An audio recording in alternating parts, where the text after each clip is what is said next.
digestion is super hard work. It is the hardest working system in the body. And it's actually much more important than your brain.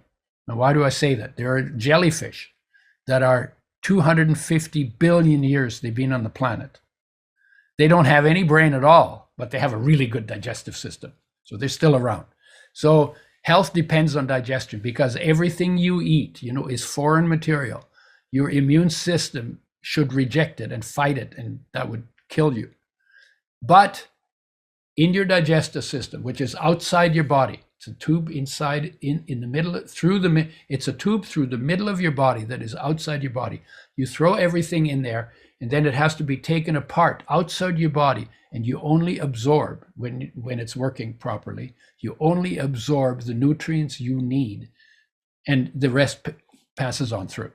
So it's the hardest working system. How do you help it? Two things. One is probiotics, and they come in age-specific and condition-specific blends. And the second is digestive enzymes, and we will talk about those now.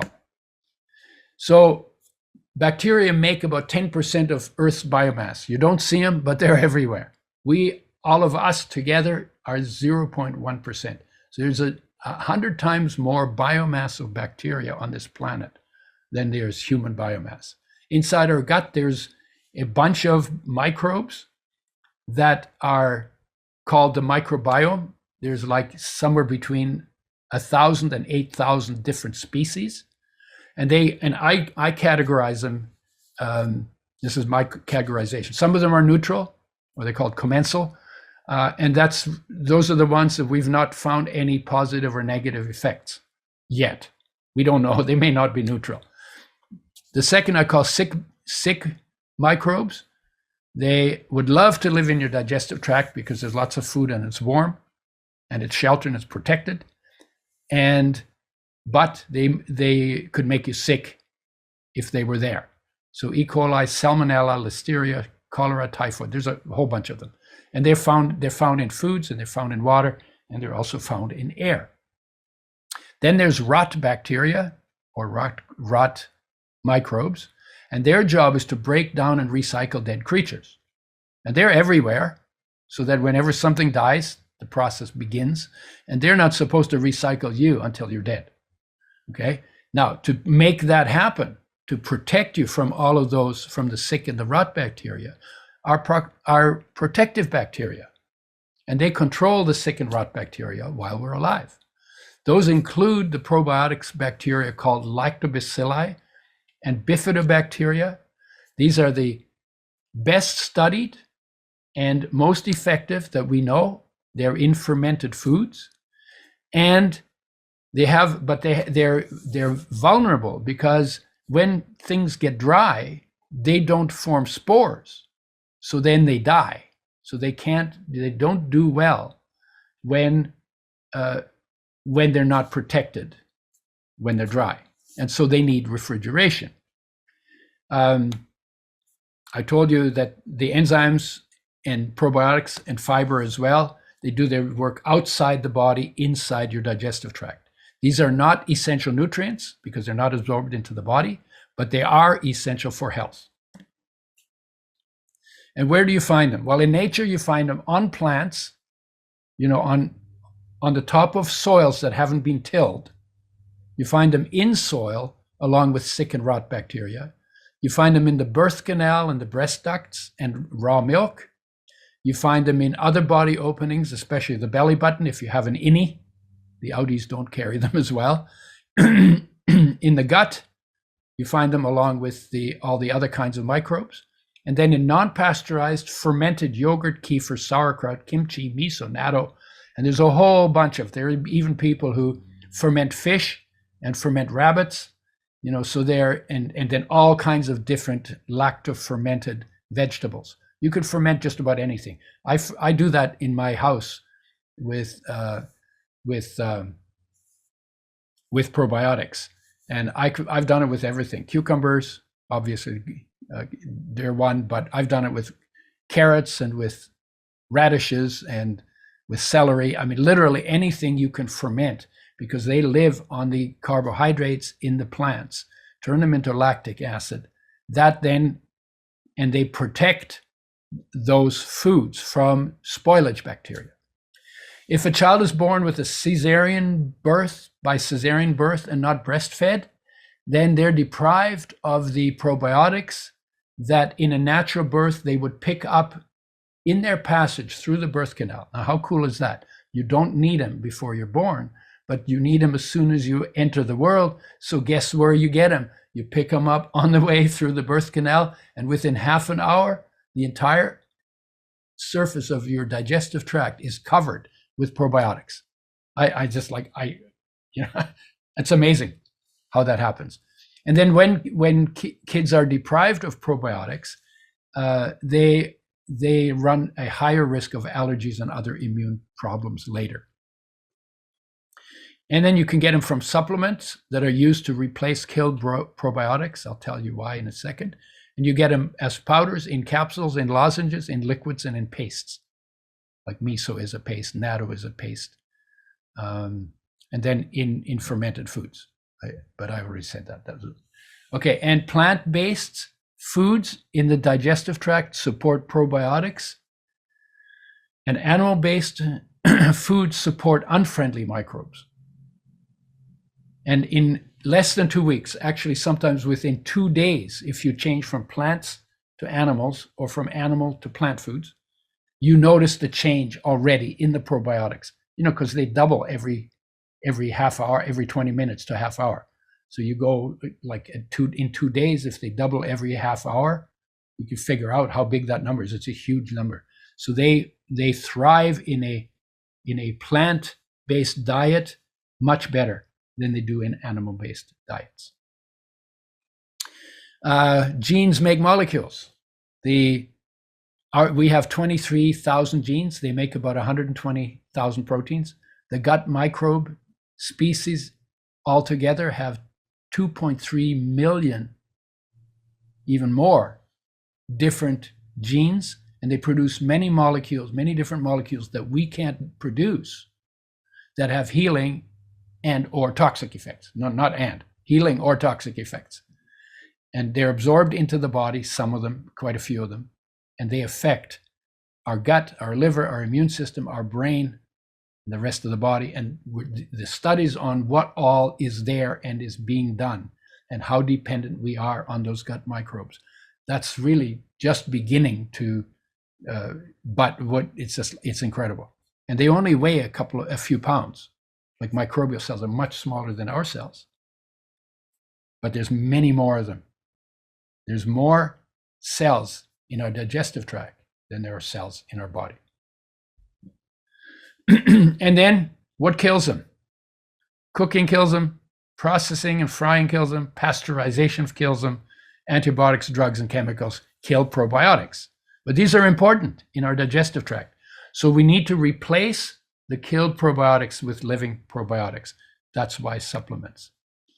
And then what you need to know is blends work better in teams than alone, just like we do. You want to get a job done. You want to get different people with different talents that are required for that job and have them working together, each doing what they're best at. And so they work synergistically. And usually 6 to 8 strains is what you'll get in a good probiotics blend. They're human adapted probiotics that implant in the gut lining. They survive strong acid and bile because they were originally gotten out of human digestive tract. And they live there and they're comfortable there and they eat and multiply. They implant and they benefit the entire GI tract and overall health. Dairy and other non-human adapted probiotics are weaker and transient. They die from stomach acid and bile, and they go through the body in one day. They don't hang around for 10 to 14 days like the human adapted ones do. And the lactobacilli are more antimicrobial, and the bifidobacteria are more gut lining protective. Major importance in the bifidobacteria in the colon. That's where they're most populous. And super important for elderly people who have a lot of bowel colon problems and often have a low count of bifidobacteria in their colon. They're more difficult to grow and they're more expensive too. And you can brush your teeth with probiotics because in nature, they always started in a creature's mouth because they were on the foods, right? So when a cow eats grass, they're on the grass, come from the soil, they're on the grass when it pushes through the soil. The cow eats the grass with the probiotics on it, munches it up, and the probiotics start in its mouth and then work their way through the entire digestive tract. And you can also brush them at bedtime. That's what I do that. And I don't rinse my mouth after that. I brush my tooth, open a capsule, brush my teeth, swallow them, keep them in my mouth all night. Because you don't swallow when you're sleeping. And that's why they inhibit the rot bacteria that get you morning bad breath. Best stored refrigerated or frozen because, and I'll show you why in a second. In nature, they start in the mouth on fresh whole foods. Yeah, if you swallow capsules, you miss the benefits they have in your mouth, esophagus, and stomach.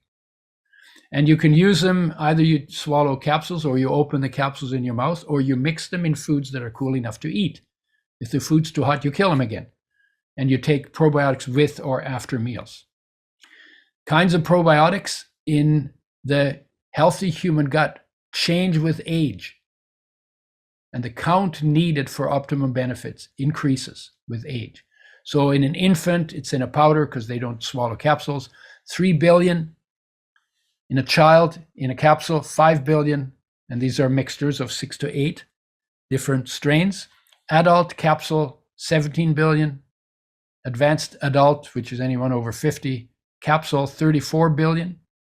Benefits: digestion, bowel regulation, diarrhea, constipation, sometimes liver, immune system, brain function, anxiety, depression. Apparently what goes on in your digestive tract can majorly affect your mood. And there's some evidence, some suggestions, not for sure yet, that they may actually help people prevent overeating and help reduce obesity. These are the condition-specific ones. Super 5, it's a lozenge. You eat it, take it after a meal. It's flavored, it has 2 billion, and my quote is "suck, don't chew." It takes about 13 minutes to dissolve it in your mouth. You want to do that. You don't want to chew it up because the point of it is to keep it in your mouth because you want the probiotics to start in your mouth. They have major functions in your mouth and your esophagus and your stomach. So you want to get those benefits. Super 8 is in a capsule, 42 billion. And one is for vaginal yeast. And I was like, why you eat it to get it to the birth canal? How does that work?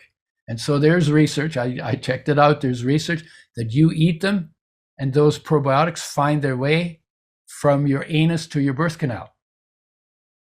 I didn't know. And they're also very good for travelers. I take them when I go to India or Mexico to avoid what they call Delhi belly and Montezuma's revenge, which is like super diarrhea because we're not used to some of the bacteria in those environments. And then the last one is called Super Bifido Plus. It's in a capsule, 102 billion, very high dose. 80% of them are bifidos. If I had to make a choice between lacto and bifido, I would choose bifido. And this is for more serious gut imbalances. This is the one I brush my teeth with to end up with less deadly morning breath. I take 2 of them, dump them on my tongue, brush my teeth, so make sure they get between the teeth and in the pockets around everywhere and everywhere in my mouth, and then swallow them, but leave them in my mouth because we don't swallow when we sleep. That's why bad breath is so bad in the morning. That's why it's worst in the morning, because we're not swallowing the rot bacteria that are multiplying. We're actually storing them in our mouth.